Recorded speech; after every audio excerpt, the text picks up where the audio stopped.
Assalamualaikum warahmatullahi wabarakatuh. Apa kabar Ananda? Semoga senantiasa sehat. Kembali bersama Bapak Nurdi Sarif SSI dalam seri video pembelajaran pengolahan bahan pangan setengah jadi dari serealia, kacang-kacangan, dan umbi menjadi makanan khas wilayah setempat. Materi prakarya untuk persiapan penilaian akhir semester. Baiklah, kita mulai pembahasan dari materi ini. Dalam pembelajaran kali ini, aspek prakarya yang akan kita kaji adalah pengolahan. Nah, untuk Ananda pahami, pengolahan bahan pangan.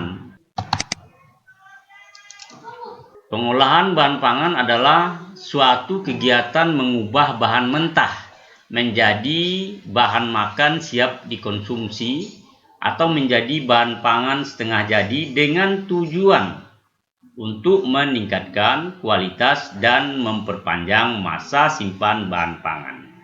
Ini adalah tujuan pengolahan bahan pangan. Nah, bahan pangan dapat berupa serealia, adalah jenis tumbuhan golongan tanaman padi-padian atau rumput-rumputan yang disilahkan dengan nama Latin Graminae, dibudidayakan untuk menghasilkan bulir-bulir berisi biji-bijian sebagai sumber karbohidrat atau pati. Ini bahan pangan yang pertama dalam aspek pengolahan materi prakarya.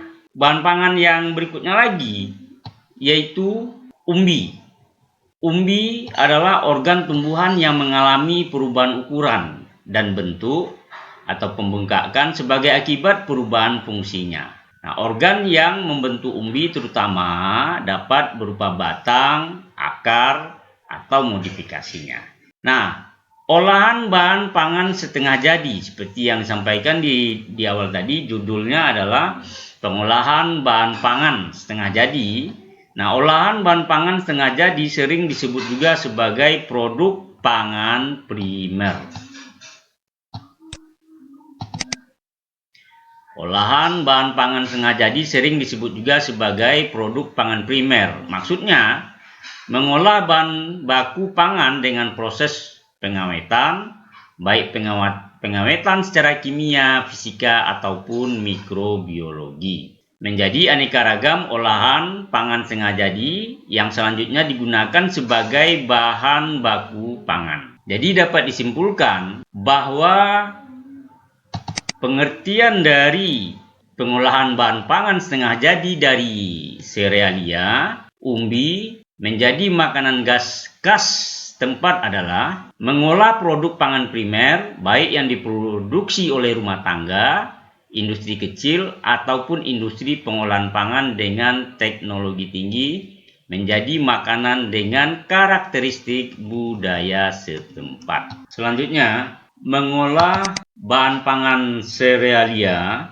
dan umbi menjadi produk olahan pangan setengah jadi dihasilkan jenis produk berbentuk potongan pipih tebal atau tipis, misalnya berbagai jenis kerupuk. Butiran besar, misalnya jagung pipil, biji sorghum, tepung tiwul, maupun butiran halus seperti jenis tepung, baik dari bahan serealia maupun umbi-umbian, dengan menggunakan teknik pengeringan. Jadi, bahan pangan serealia dan umbi menjadi produk olahan pangan setengah jadi. Ini dapat berupa jenis produk berbentuk potongan pipih tebal atau tipis, misalnya berbagai jenis kerupuk. Butiran dapat pula berupa produk berbentuk butiran besar seperti jagung pipil, biji sorghum, tepung tiwul instan. Nah, bisa juga menjadi produk dalam bentuk butiran halus seperti berbagai jenis tepung dari bahan serealia maupun umbi-umbian. Dengan teknik pengeringan, maka didapatkan produk-produk olahan pangan serealia dan umbi yang dimaksudkan tadi. Nah, adapun olahan pangan setengah jadi dengan bentuk pipi tebal atau tipis, produk pangan setengah jadi bentuk pipi tebal atau tipis dari serealia antara lain kerupuk gendar, rengginang, emping jagung, kerupuk bawang, bihun, dan mie. Kemudian produk pangan setengah jadi bentuk pipih tebal atau tipis dari umbi. Contohnya adalah kerupuk tete, kerupuk singkong, gaplek, ubi kayu, dan kentang beku. Sementara produk pangan setengah jadi dari serealia dan umbi dengan bentuk pipih tebal atau tipis, contohnya kerupuk, keripik, dan kentang beku. Nah, selanjutnya lagi, olahan pangan setengah jadi dapat berupa dalam bentuk butiran besar. Nah, adapun produk pangan setengah jadi dari bentuk butiran besar dari bahan serealia adalah beras instan, beras jagung, jagung pipil kering dan beku, aneka butiran oat, aneka pasta, biji sorghum. Nah, adapun produk pangan setengah jadi dengan bentuk butiran besar dari bahan kacang-kacangan adalah kacang hijau, kacang tanah, kacang kedelai, dan produk pangan setengah jadi dengan bentuk butiran besar dari umbi, yaitu contohnya adalah tiwul instan dan beras singkong. Selanjutnya, produk olahan pangan setengah jadi dapat pula dalam bentuk butiran halus. Nah, adapun produk pangan setengah jadi dari serealia yang berbentuk butiran halus yaitu tepung beras, tepung jagung, tepung terigu, dan tepung sorghum. Sedangkan produk pangan setengah jadi dari bentuk butiran halus dari umbi. Contohnya adalah tepung ubi jalar, tepung tapioka, tepung talas, dan tepung kentang. Kemudian produk pangan setengah jadi serealia dari kacang-kacangan. Contohnya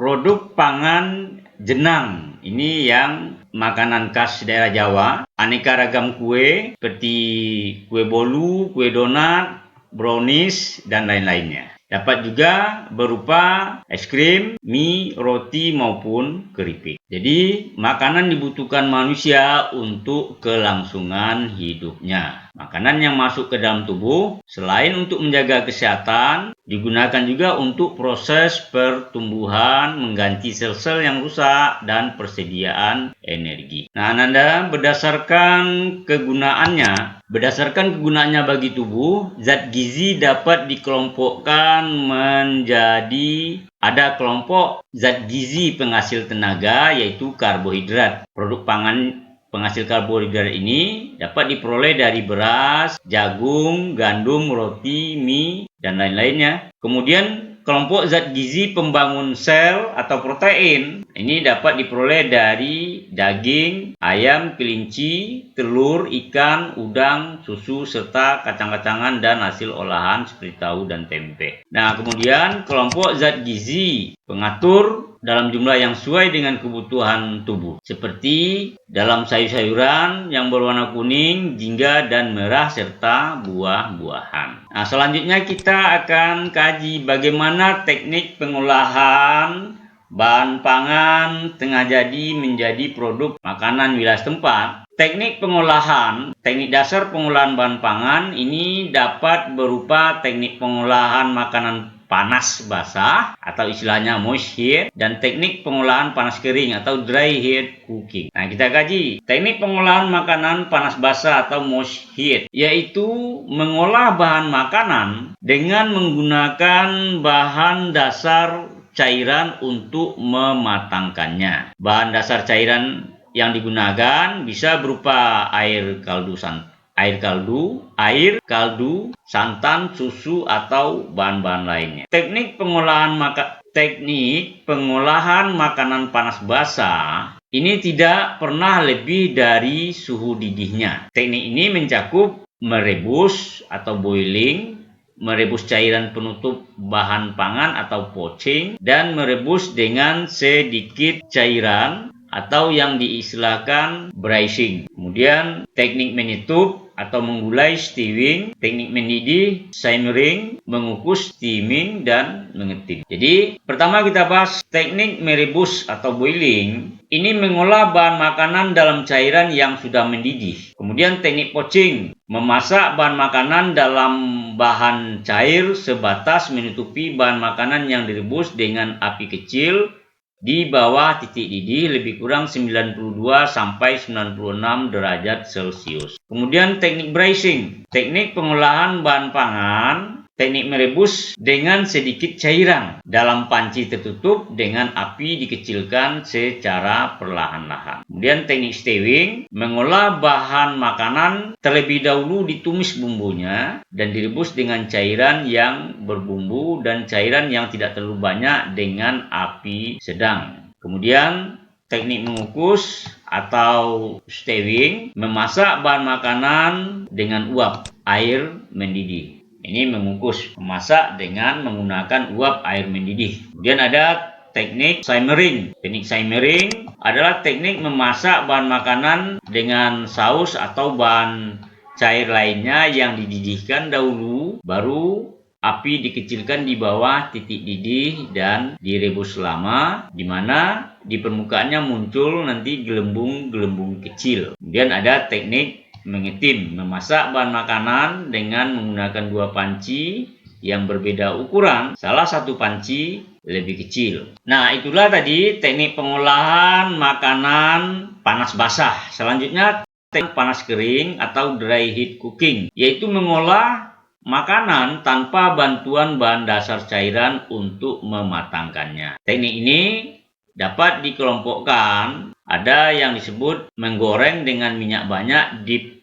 frying, mengoreng dengan minyak sedikit shallow frying, menumis atau sauteing, memanggang baking, dan membakar grilling dan roasting. Nah, kita kaji menggoreng dengan minyak banyak atau deep frying. Ini memasak bahan makanan dengan menggunakan minyak atau lemak yang banyak hingga bahan makanan benar-benar terendam sehingga memperoleh hasil yang kering atau crispy. Ini digunakan untuk berbagai bahan makanan termasuk daging, unggas, ikan, sayur, dan buah. Yang kedua, kemudian menggoreng dengan minyak sedikit atau shallow frying adalah mengolah bahan makanan atau proses menggoreng yang dilakukan dengan cepat dalam minyak goreng yang sedikit pada wajan datar. Kemudian menumis atau sauteing, yaitu teknik memasak dengan menggunakan sedikit minyak olahan dan bahan makanan yang telah dipotong kecil, dikerjakan dalam waktu sebentar dan cepat, diaduk, ditambah sedikit cairan sehingga sedikit berkuah atau basah. Kemudian memanggang atau baking, yaitu pengolahan bahan makanan di dalam oven dengan panas dari segala arah tanpa menggunakan minyak atau air. Baking memiliki beberapa metode,